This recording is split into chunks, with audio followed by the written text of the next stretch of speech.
The Brabham. How do you read the race? Well, I still think it's really Ligier versus Williams, Barry. I think I have a suspicion that both the Alpha and the Brabham were running, if not full fuel, though it's possibly even light tanks, which means the times don't read much. Form has been Williams and Ligier for the last 4 races. There's nothing to suggest that it won't be that. And the name of the winner? Oh, any one of the 4, quite honestly. The Ligier have had a slight advantage in performance throughout those 4 races. They've shown that here in practice. But it's not sufficient to be very telling, and one little bit of thing wrong with the car or a bit of a breakdown and they're right there. But I wouldn't care to pick any, it could be any one of those 4. Well, Jackie Stewart, you of course won 2 British Grand Prix and you were back in the Tyrrell on this circuit the other day. What was it like? Well, it was nice. It keeps the rust away from the bones, Barry. I've never won a British Grand Prix, oddly enough, in this circuit. It's always been at Silverstone because they swap year by year. The Tyrrell, the ground effect car around here, James, is incredibly fast. I mean, the corner speeds, although they're not any faster in the straight line, the corner speeds are absolutely incredible. It was a thrill. Well, Jackie, as you know, James still knows many of these drivers, so he can't give us a tip, but, you know, they're young men to you. Who are you going to tip for us? I think Didi Pironi. I think he or Alan Jones, but it's, as James says, it's going to be very close, and the weather's going to play a part. It may be rainy, so don't run away.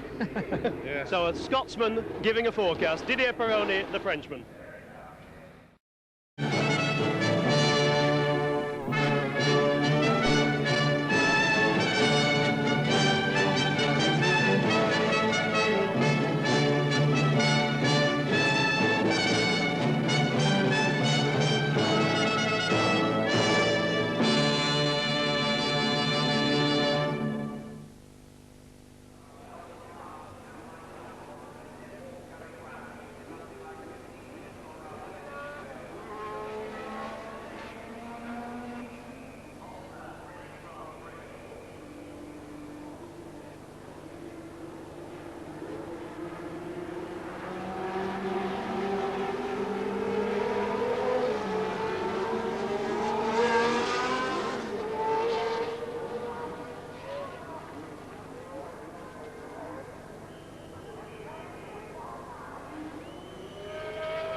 And as you can see, down in the bottom left-hand corner, the pole position man, Didier Pironi, who has gone round 11 miles an hour faster than the lap record at 132.5 miles an hour. James, what about Didier Pironi?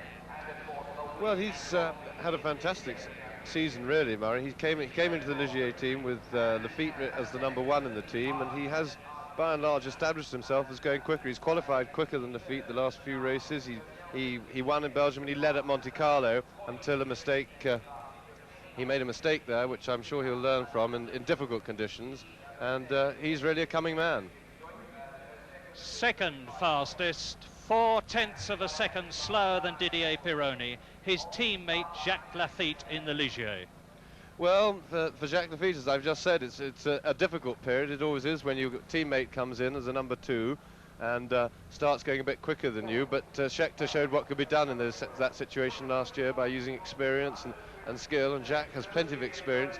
He's got terrific guts and determination, and he'll fight right to the end of the race, and he's well placed for the race today. I would think he's at least equal favourite with Pironi for the race. And in third fastest position, 0.2 of a second slower than Jacques Lafitte, is the man who is leading the World Championship, who has won 3 Grand Prix this year, although, let it be said immediately, only 2 of them are official victories, and it's Alan Jones in the Saudia Leyland Williams. Well, the Saudia Leyland Williams is not quite as quick as the Ligiers this year, but Alan, for my money, is far and away the best thinking brain in Grand Prix racing, probably the most mistake-free driver, and therefore probably can get the best out of any situation. He's got a slight car disadvantage, but his experience and skills, I suppose, if you like, are reflected in the score in the World Championship. He's leading and he's won more races this year. 1/50th of a second slower than Alan Jones in 4th fastest position is the man who won the Monaco Grand Prix, who is Alan Jones's teammate, the man who won the British Grand Prix the last time it was held here at Brands Hatch, then in a Ferrari, Carlos Reutemann from the Argentine. Well, Reutemann, of course, is enigmatic, always has been. He can be brilliant at times. He's undoubtedly, he's been at the top of the profession for about 8 years now, at least 8 or 9 years. He's moody when things are going right for him. He's brilliant. When things aren't going right, he seems to not be able to make the best of the bad situation in the way that a real world-class driver does. But he's capable of doing anything on the day, and he is one of the 4 favourites for the race today. And 1/100th of a second slower than Carlos Reutemann, the man who took over the lead position in the Brabham team from Niki Lauda that you've just heard from, the man who won at Long Beach this year in the Brabham Ford, the brilliant Brazilian driver Nelson Piquet. Well, we come back to my theory of brain power. I always think that thinking plays a bigger part than anything in winning Grand Prix races and winning championships. Nelson Piquet is new to the game. He's shown a fantastic head for the sport. Oh, there he is. Yes. I hope she's watching. She must be a long way away. Well, there we are. BBC serving Brazil. Well, Nelson Piquet has broken the smooth flow of things, I must say, but in 6th position, and a totally unexpected 6th position, is the young Italian who not so very long ago was Formula 2 champion of Europe, in fact in 1978, has only recently started driving in Formula 1 and is now with the Marlboro Alfa Romeo Auto Delta team, Bruno Giacomelli. Well, Giacomelli, of course, what immediately springs to mind about him is his performance here in '78. The last time we had a British Grand Prix, he managed to make a total confusion as he was being lapped by the leaders, which at the time was Niki Lauda, followed by Reutemann. Very near the end of the race, he completely screwed Lauda up and gave Reutemann the race, which was a very nice present. He then made a bit of a nonsense of himself in Long Beach at the race, but hopefully he's learned from those mistakes. He's certainly quick, and the car is good, so we may well see a good result for him today.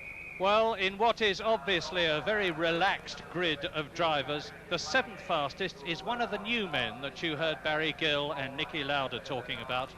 In fact, last year he was Formula 3 champion of Europe, got promoted to Formula 1 this year, has made a brilliant reputation for himself already by getting points in both the first 2 races he drove in the Marlboro McLaren from France, Alain Prost.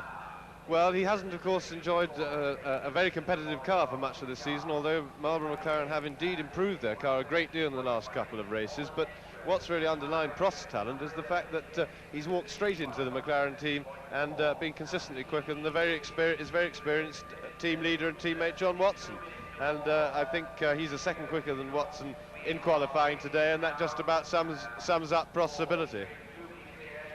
And in 8th position, just about half a second slower than Prost, is the man who broke both his legs. Incidentally, there is the start grid.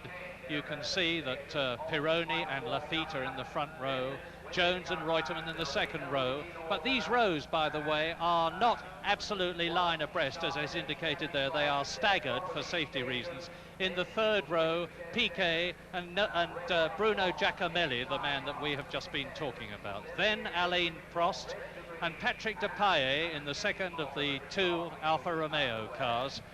Mario Andretti, who was world champion in 1978, had a terrible 1979 and a terrible 1980 so far. Then Daly, who is one of the 2 Tyrrell drivers, the Irishman Derek Daly. And in 12th position, next to the 11th place man, who is Jarrier, is John Watson, who we have seen taking us round Brands Hatch. In the 9th row, look down for number 50, that's Rupert Keegan, back into Grand Prix after 2 years' absence, driving one of last year's Williams cars, which has been rebuilt overnight after a big crash yesterday in practice. Desiree Wilson, the woman driver, strove valiantly to get into the race, but failed to do so. And so now, with the warm-up lap about to commence, Jackie Stewart. Well, at this time, of course, the drivers are getting themselves in shape, mentally in shape more than anything else, because the start of a race, from my point of view, was certainly the most important, to be very cool.